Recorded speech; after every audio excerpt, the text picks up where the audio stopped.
A Cicino Micale va di scena la prima del 2011 per l'Orlandina Calcio. La squadra di Francesco Emanuele ospita l'Agragas e tutte e due le compagini sono appaiate a quota 28 punti in classifica. L'Orlandina che è sicuramente falcidiata dagli infortuni. Difesa inedita all'esordio, Bonarrigo e Conti Nibali in attacco. L'unica punta è dell'Orzo supportata da Ancione, ma il primo lampo è di marca ospite con Bonarrigo che smanaccia in angolo. E allora al 20° Zingales per Librizzi, l'incornata di Minciullo, si esalta l'estremo difensore dell'Agragas, ma c'è la rete di Dell'Orzo, 1-0.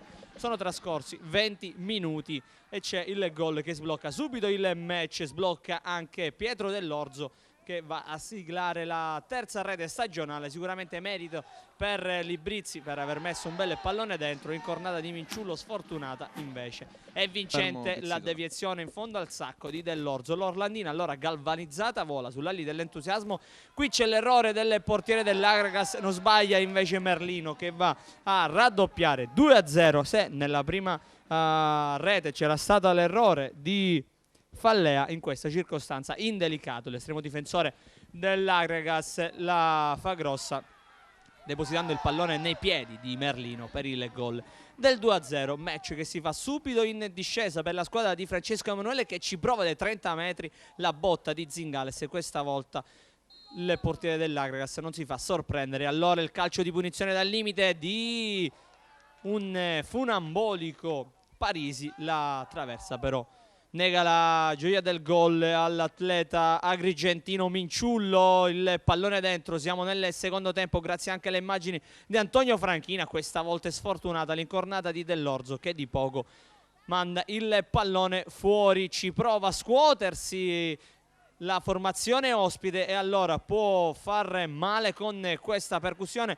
solitaria del numero 5 Iannello. Il pallone però che poi si spegne sul fondo, ma dalle ripartenze c'è odore di gol in favore dell'Agragas. Il duonuccio Parisi è letale, il pallone depositato in fondo al sacco per il gol del 3-1, scorreva il minuto 13° e in questa circostanza è stata bucata senza dubbio la difesa, la retroguardia dell'Orlandina, una serie di errori, poi non lo commette invece l'errore Parisi e va a mettere in fondo al sacco il gol, dicevamo, del 2-1.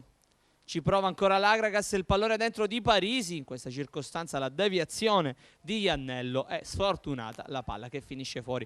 E da una ripartenza all'altra dell'Orzo, uno dei migliori in campo, palla per Zingales, restituisce il pallone al numero 9 dell'Orlandina, dentro l'area di rigore viene nettamente atterrato. Il direttore di gara a due passi va a concedere subito la massima punizione. Con le proteste dei giocatori dell'Agragas si complementano con Dell'Orzo, Merlino e Zingales. Si presenta dagli 11 metri Capitan Margot, vista anche l'assenza di Casella, Roberto Casella rigorista. Andiamo a rivedere intanto il replay, nettamente c'è il fallo del giocatore numero 17 entrato da poco, si trattava di Sciacca, con il direttore di gara che va subito a concedere il rigore spiazzato. L'estremo dell'Agragas indelicato Margot va a siglare il 3-1, la festa dei giocatori in maglia bianca con la dedica sugli spalti, ma non è finita perché Dell'Orzo fa tutto bene, dribbling all'avversario, il ritorno sullo stesso, il tiro questa volta però si supera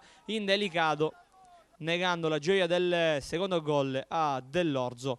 Dal rinvio di Bonarrigo poi c'è un altro tiro, rinvio di Franchino, guardate qua, Dell'Orzo stoppa il controllo, difende il pallone e poi fulmina sull'uscita indelicato andando a depositare in rete il gol del 4-1, firmata la sua personale doppietta e poi l'esultanza verso la tribuna. Andiamo subito a rivedere con Franchina che lancia avanti sul filo del fuorigioco, Dell'Orzo controlla, protegge e poi gol. 4-2, era il 30° del secondo tempo, ma un Agragas che tutto sommato tiene bene il campo, vuole il gol del 4-2 e lo ottiene al 45° con Iannello.